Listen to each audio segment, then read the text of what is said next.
Hi everyone, it's Bonner here from Canine Neuropark. Today is our first episode of our new series, Neuropark's Bite-Sized Webinar. We're going to talk about what is a reward. And so for many of us, we think of a reward as something like this. So food or a toy when we interact with our animal like a dog. And we think that the value of the reward is in what we use. So often we think that if this reward doesn't work anymore, we just have to use something else that the dog gets motivated by to do what we want him to do. Now today we're gonna talk about what reward really is, because the value of reward is not the property of the thing we use, but it's the meaning making by the other animal or the other person that we are interacting with. Now first up, we also have to understand that anything we do, every movement, any physical action that is happening within our body, all happens because of energy regulation. So we do have to understand that energy regulation is tied very, very closely to what we call a reward. Now, why should you care what a reward is? Because, you know, what you do works, so it really doesn't matter to you the difference whether you think that the value is the property of this thing or whether it is meaning making by the person or the dog you're interacting with. But if you use Neuropark and you want to ensure that it's working for you, it is very important. And here is why. As I just mentioned about a minute ago, the meaning making, or whether something feels good or bad, so scientists call that valence, really profoundly depends on the state of the body. So if the body is in a good state, it is much easier to make meaning for something to feel good. When you're in a bad state, you're ill, or you have an injury, it's much harder to see something that we call a reward as something really positive. So if the value of reward is not in the thing we use to reward the animal or the other person when we interact, well, how does something then become rewarding? Well, it is in the interaction within itself. There has to be an interaction between a handler or an owner and an animal, for example, here a dog. Now, as the handler or owner, I myself have to explore, so anticipate what type of behaviors need to occur for me to come up with a command, how to move to get the animal to a position where the behavior happens that I want to reinforce, and then to say the command and present the food reward, for example, at the exact right time.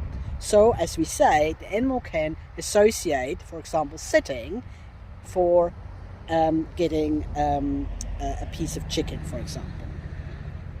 Now, there is a slight problem, because at the same time, when I, as the handler, explore to anticipate what movements I need to do, the animal is doing exactly the same thing. It anticipates how to interact with me to get to explore what it needs to do to get that food reward, or that food that I probably have in my pocket that it can smell like a million miles away. So if you think about it, training and going to Neuropark is all about exploration and exploitation to minimize uncertainty of how we move in the environment we inhabit. There is a difference though between dog training and using a Neuropark correctly.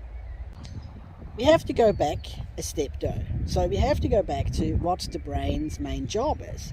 It's to regulate the body in a predictive way, so to provide for the needs of the body before those needs arise. That is called allostasis. Allostasis in a metaphoric way is kind of like budgeting, but instead of budgeting money, it is budgeting chemicals like glucose, salt, water, neurotransmitters, other hormones like cortisol, etc. This is important because we're going back to what is a reward. And a reward is just about maintaining or the promotion of allostasis, so regulating everything very, very efficiently.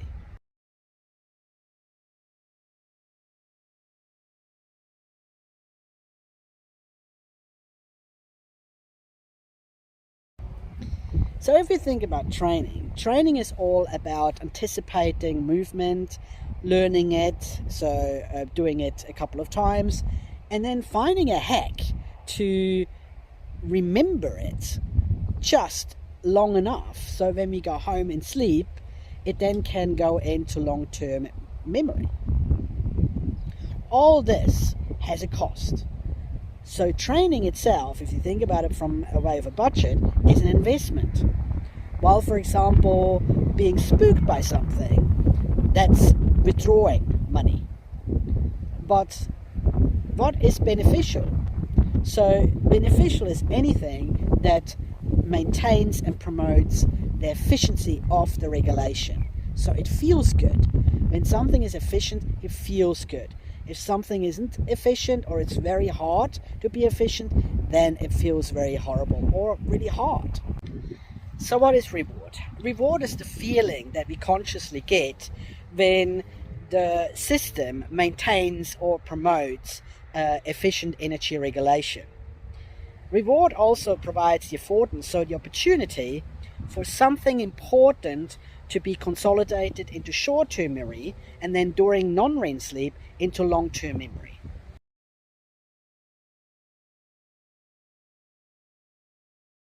So reward in relation to using R.E.W.A.R.D is all about supporting and promoting efficient energy regulation during exploratory and exploitative states while the dog is moving in this space.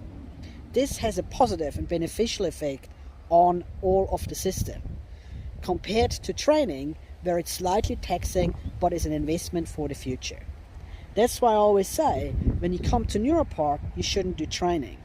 R.E.W.A.R.D is all about efficiency. It shouldn't be taxing in any way. There's so much space outside R.E.W.A.R.D where you could do a little bit of training before you go to R.E.W.A.R.D, and then you have a double whammy, because you have the training that is still exploration and exploitation, but then you go into the space where you give agency to the dogs, where efficient regulation is benefited. And that's why I always say no training in R.E.W.A.R.D, not because I don't believe in dog training. I hope this helps. I'll see you next time. Ciao!